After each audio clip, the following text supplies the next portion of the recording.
Hello everyone and welcome to Art Chat. I'm Marjorie and today we're in Genonia talking with Kirk and Jan Gulledge. Welcome to Art Chat, the both of you. Marge. It's a pleasure to have you here. Well, this is quite an amazing collection of the art of the Southwest. So we're going to start right here at the entrance and talk a little bit about this fabulous hanging right here. Okay, this is by a gal, a Navajo artist named Florence Riggs. Very skilled rug maker. So many of the rugs are geometric, they're shapes and so forth, but Florence wants to tell a story with her rugs. And so she brings people in. And this one she made just for us. We had seen that she'd done something like this before that was in a museum. And she did, and we told her we wanted to look like a trading post, like you would find. And so she kind of told the story here, like this one lady comes into the trading post with a rug that she has made to sell. And then this person has come in and he's here to buy some canned goods or perhaps some tires or shovels and axes. This person's selling some jewelry. This lady came in with her cradle board, holding her child. Other people are going up the stairs and they're putting out other rugs that they have to sell. Very typical life day in the life of a trading post, and that just really touches us. And we have an interesting Pepsi machine here with, what is this, 20? Right, that was kind of funny. Florence does all of her rugs from the back. She actually weaves them from that side, and as she does so, she tries to remember which way is front and which way is back. But in this case, she tried to put a 25-cent machine on the Pepsi, and she wound up making it 22 cents because when you turn around. But that's great fun. Well, talk about turning around. Talk about that very interesting piece on the other side of your door there. That's beautiful. This is from a very famous artist in New Mexico named Glenna Goodacre. She usually does really big things and things that we love and things that tell a story, but we couldn't acquire most of her kind of things, so they're just too big. But we found this one piece, which was a wall hanging called Apache Morning, where this lady is just coming out to greet the day. And the reason Glenna Goodacre is so famous is mostly because of this dollar, this $1, which is called the Sacagawea dollar, where she designed the Sacagawea on the back.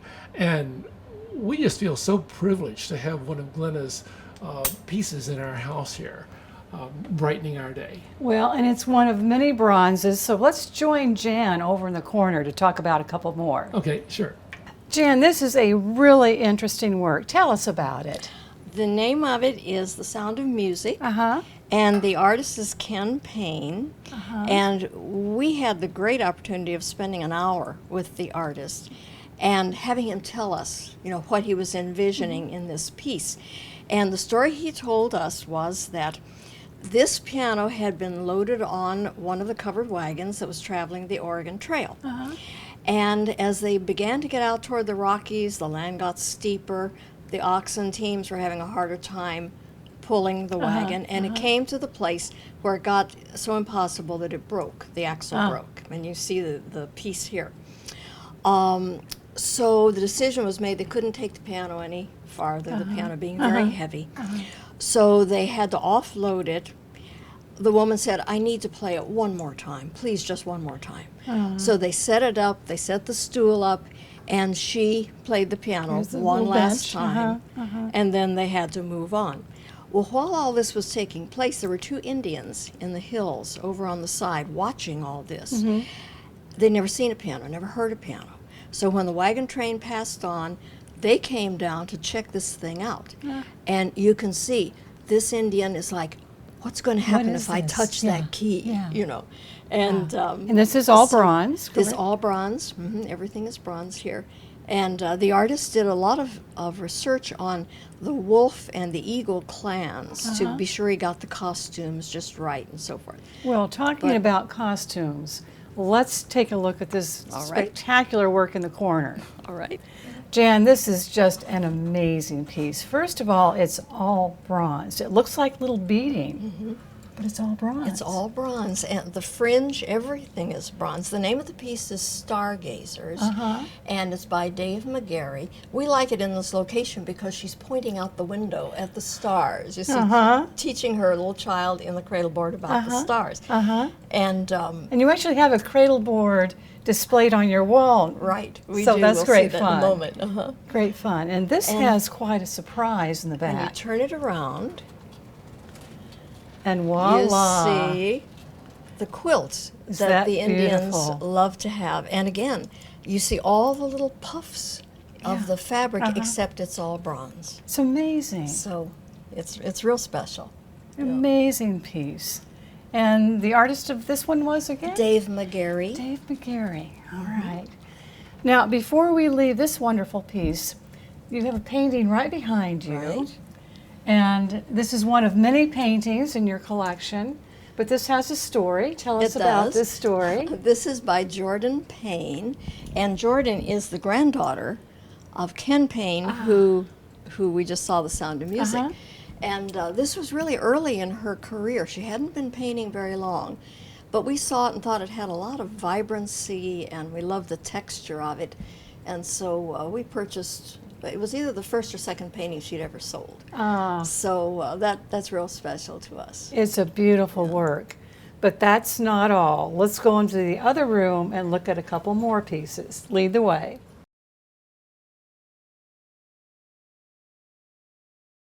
Kirk, these are among many of the bronze sculptures that you have.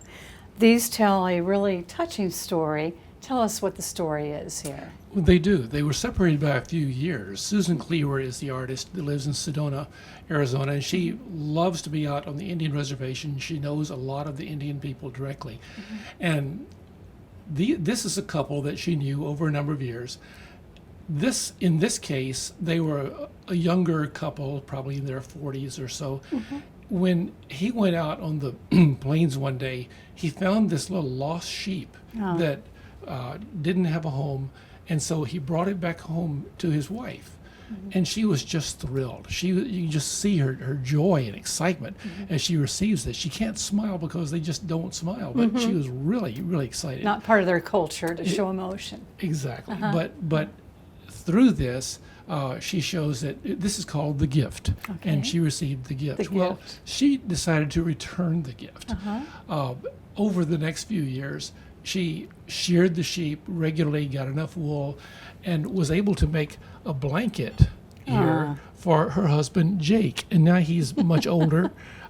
He needs the warmth. And so this is called Jake's New Blanket. And she has returned the gift from the wool of the sheep back to Jake, who had brought her the original gift. It's a wonderful story. Yeah. Now, I want to persuade you to just step down a few steps and talk about this glass work, which I think is really so beautiful. Well- Who's the artist here? Well, moi. You're a glass artist. While we were out there, Jan generously gave me a kiln and gave me the opportunity to try my hand at doing glass fusing. So I went to a glass studio, and the first piece I tried actually is this, after just a few trial pieces. And I was inspired by some Navajo carpets in that area. And I thought that might be a nice thing to fit in with the rest of our Southwest stuff. So that was a piece that I thought represented where we are. Well, at the time. it's beautiful. I can see you're going to be in the Trivia Arts Center glass studio. Let's take a few steps back over Okay. here. This is a very arresting work. What's the story here? Well, there's another artist in Albuquerque. She's a young Santa Clara woman named Tammy Garcia. And Tammy had made her fortune, made her mark in doing pottery. But her pottery became really expensive, $50,000 to $100,000 per pot. But she decided to make some pieces that she could replicate and sell for less amounts to people that really wanted her work. So she did this piece to represent the kind of dancing that is done on feast days on the Santa Clara Pueblo. And the women actually wear a tableta like this, and their dresses are very much like this. This is the dragonfly, which is held up as a kind of a sacred insect. And she got her daughter, Leah, to pose for this. And we had Leah and Tammy come over to our house and posed with the picture. It's just, she did such a wonderful resemblance of Leah. It was wonderful. How fun. But it makes us feel good to know Tammy and Leah, who are behind the art. And you told me that you have gotten an opportunity to meet many of the artists. That's right. That's important to us. Uh-huh. We've known Susan Cleaver that made these over here, and it's just most of the artists we've met somehow or other. Mm-hmm. And we should mention you did live in the Southwest for some period of time. 10 years in Albuquerque, 10 years in Phoenix, and then 12 years in Albuquerque. And now it's here at Shelfoy. Right. We're We tried not- to bring as much of the Southwest as we could with us here. Well, it's really beautiful, but we're not quite done yet. Let's go into the final room. Okay. Lead the way. Wow, look at this. Now, this is quite different. Kirk, talk about this. I'll have to say this was the inspiration for that glass piece out there. When I was thinking about doing something, I was thinking about this piece hanging on our wall because we loved it so much. We call it our flying carpet. The artist Gary Gowan created something he called a Pueblo rug, but it's his interpretation of an Indian carpet done with copper, all copper. And we saw this in a restaurant one time. We asked Gary to make us one like it, and we just love it. It's always brightened up our days. We think about our flying carpet. Well, it's perfect because you've got the clouds right outside the window here. Right. It's just it's a beautiful, vibrant work. And we're going to end our art chat on a work that's just right down the wall from it. Let's talk about that. Jan, this is an art form that is not talked about as much, but it's really beautiful. Tell us about this. Well, this is a gourd. They gourd. grow gourds especially for art purposes. This is by an artist named Denny Wainscott, and he calls it the disappearing buffalo. And if you look at it, as you start at the bottom here, right here, here. as it goes up, you can see the buffalo gets smaller and smaller.